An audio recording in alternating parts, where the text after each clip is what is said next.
We're joined by Dr. Jekwu Ozoemene, the Chief Executive Officer of HIV Trust Fund Nigeria. Thank you so much for joining us on Newsnight tonight. Thank you. Well, from that report, it is obvious that children are still left behind in the fight against HIV in Nigeria.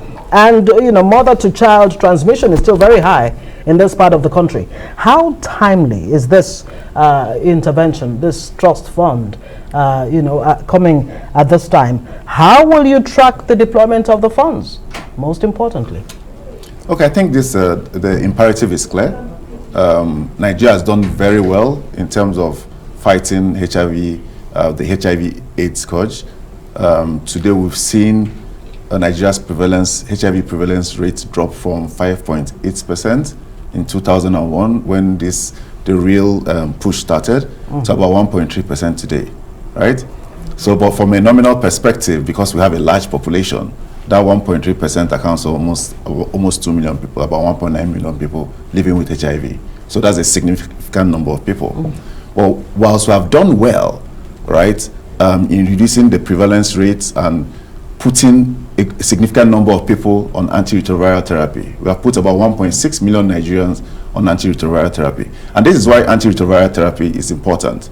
It's important because once they have tested positive, they have been identified, and they are placed on antiretroviral therapy, the therapy reduces their viral load. So we call it viral load suppression, and then they stop transmitting the virus. And of course, they are no longer open to the opportunistic infections that come. So they live a normal life. Yeah, the question is how, yes. The challenge for us is that while we have done well there, it's like, in football, you are scoring well and your goalpost is open.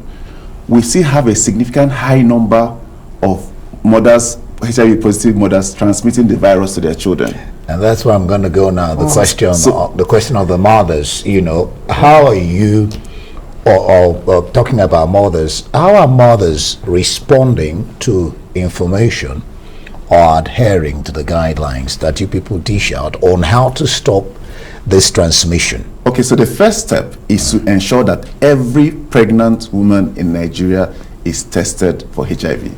And that is one of the major objectives of the fund.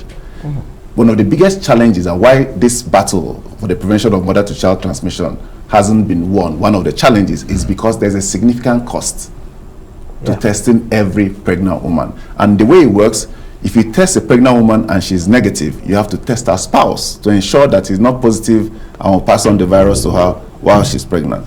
And after if she's positive, then she has to be placed on antiretroviral therapy. So it's not just the women you're going to test? No. That's a load of work. So today, it's just about 50% of our pregnant women are tested. Wow. That is where the problem comes from. So now, where do you find not just the women, the men, or the question is, how do you even find them? Because this money is supposed to address this particular, gap, testing gap, funding gap, and all of that.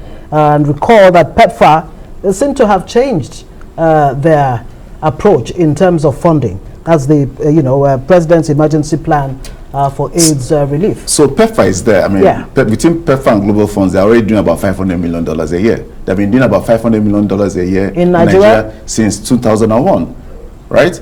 So, but because not every pregnant woman goes for antenatal care in Nigeria, that's the challenge. That's what I was talking about, how they're responding. So the thing is that today, almost every pregnant woman who goes for antenatal care is tested for HIV. But we still have a lot of women who attend traditional birth attendants, right? So we need to bring those ones under. And that's another challenge. Yes. How do you get them in the net?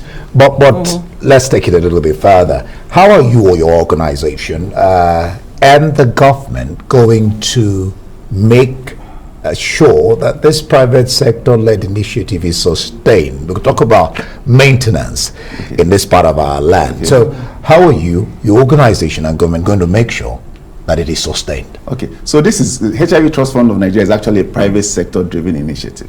It was just launched by the president. Okay. I'm not a medical doctor. My doctorate degree is an MBA in banking and finance. Okay, so I've been in banking for like over 23 years and finance for over 20. So this is my area of specialty. So the idea is to create, that's why we talked about aggregating private sector competencies and deploying capital market tools to solve this problem. So it's to create the fund, create a sustainable fund that from that fund, proceeds of that fund, what will be applying every year to the interventions we are making. So it wouldn't be a one-off. No, it's not a one-off, right? And then we also have the level of partners we have today, the commitments we have made have been made on an annual basis. So this fund, for the first instance, is going to run for 5 years, and we are looking at commitments on a year-to-year basis for 5 years to ensure that what we have is sustainable. And in terms of transparency, talked about how we're going to ensure that it's going to be deployed. So the fund has a very robust governance structure. The fund has a board of trustees made up of some of Nigeria's best and brightest, chaired by Dr. Herbert Wigo of Access Bank.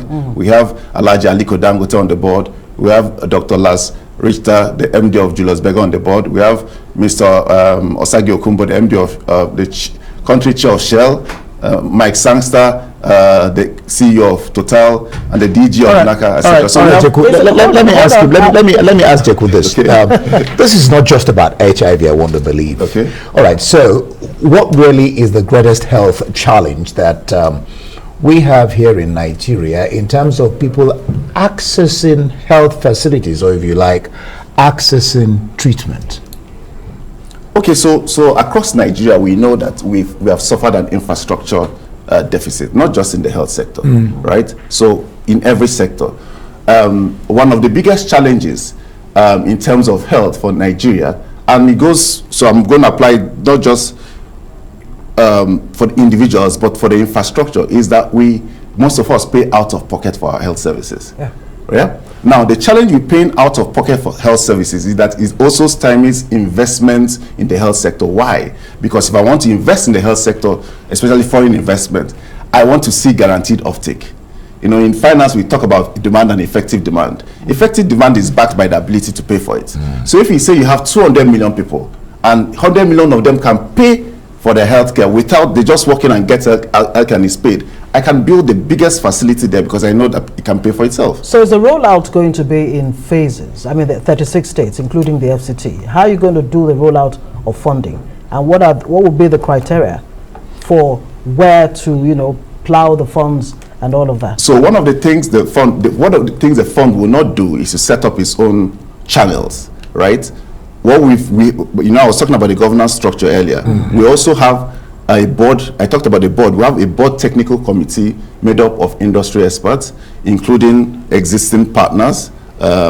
People like Global Fund and PEFA will join that technical committee in terms of representation. And of course, people living with HIV will also be part of that committee. And then we will appraise government. Government has dimensioned the entire need where it is. What government doesn't have is the funding, right? So we will ensure that the funding gets to where it's supposed to get to, is applied, and the people get it for free, and is monitored, and we ensure that every single penny that's spent is spent appropriately. We wish you the best, and we hope it works out exactly as you have painted the picture. Dr. Jekwu Ozoemene, CEO, HIV Trust Fund, Nigeria. Thank you so much for being here. Thank you so much for having me.